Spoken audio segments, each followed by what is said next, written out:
This is a podcast from 3RRR 102.7 FM in Melbourne.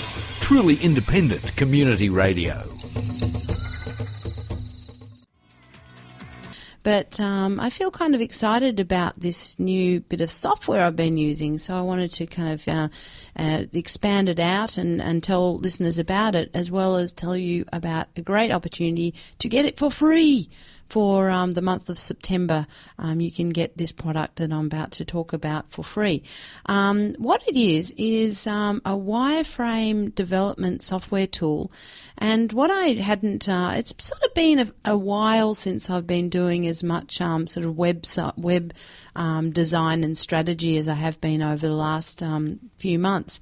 So I've been looking around and using some wireframe tools, and boy, have they evolved over the last few years. You know, I used to use Visio and even Illustrator for doing mock-up and user testing, and both of them are kind of really fixed, and okay, they do a fairly decent job of it, but they're completely limited compared to this kind of wireframe software that's available now. I even used a free one on the web called Glyphy, and that was kind of cool. You know, just all the sort of customized little icons and things like that you need in demonstrating how your website's going to operate, you know, submit buttons and input fields and all of that sort of stuff. So it's great for mocking up, but it was on the server, so I found it really slow, and ultimately just gave me an image that showed what the final site would or the functionality of the final site would be, that you can then hand over to a designer and a programmer to do.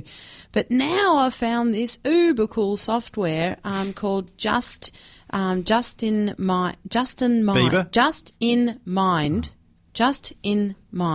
Prototyper.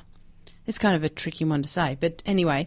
So the cool thing about this software is that it allows you to create that mock-up with all your drag across things. So you drag across where some text is going to be, you drag across the image, drag across a button and an input field and a checkbox and all of those sort of things that you know, the final site is going to have. And you create a template page which is used for the navigation. So you've got this consistent frame, sort of like back in tech terms, it was what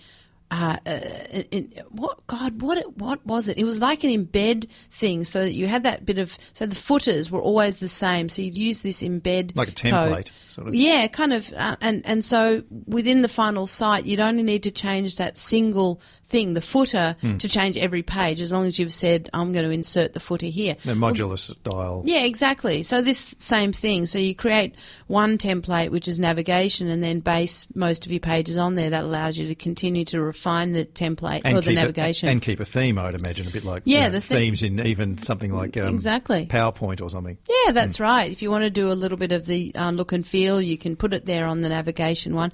And then each new page that you're creating will have that immediately.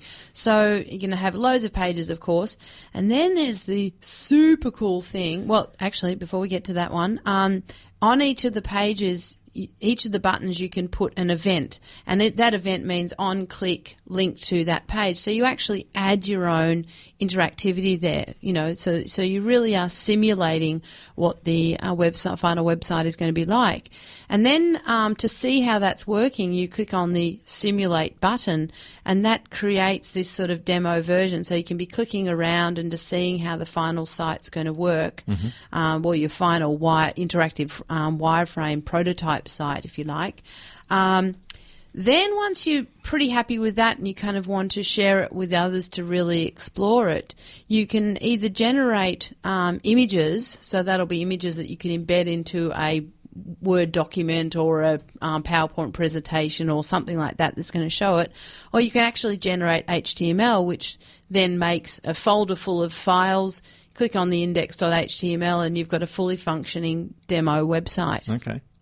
So that's great. You can then zip that up, send it off to people, and then you were saying you found a feature. Yeah, I was just reading it's also got a server part to it as well. So if you wish, you can make it, say you're in a team, it's more of a collaborative project, so you can upload it to the Justinmind server. Yep. And people can, work on it as well. So I didn't play with it myself, but I gather you can check it out in a similar way to other version controlling software like Subversion or something like that. So it becomes more of a project style. Now that we've lost Google Wave, I guess this is the next best thing. Yeah, exactly. Well, collaboration is so important with multiple people being able to work on the same piece. So I'd like to test that one out and see how it works. But, because it's operating on your machine, not in the cloud, it didn't, have that same, lingering issues like with Gliffy. It was just too slow because it was up on the server. It'd be different if we had the National Broadband Network, I suppose. But right now it's just too slow, whereas when it's on the machine, it's saving really quickly. So it's much faster response time as you're doing it. It also creates a site map so that you can actually see the navigation really easily, which that's a feature I used to labour over with Visio, was to create the site map, and this one does it very quickly because it is understanding what your navigation flow already is. So that's really good. So I think that it really outstrips the functionality of a lot of other tools. And they're just going for a public beta program. So right now, for the folks listening, check out the website justinmind.com and join the public beta program to be able to get a free copy, because it is quite expensive. It is $495 US. US? Yeah, that's a per seat license. Now that's a once off. It's not an annual. And, comparatively, the sort of, I did try out another one called Flare Builder, which was $90 or something like that, but it was just far inferior to this. It really was, and although, it is quite a lot of money for sort of a single application one, but if it saves you a lot of time when you're creating these mock-ups and you can just hand that over to designer and programmer, I think you do get your value from that. But don't worry, you can download a free one now and check it out. And of course, if you're working somewhere and work can pay for it, well then, all the better. It's all tax deductible. So, it's a great little program. Highly recommend it. Justinmind Prototyper.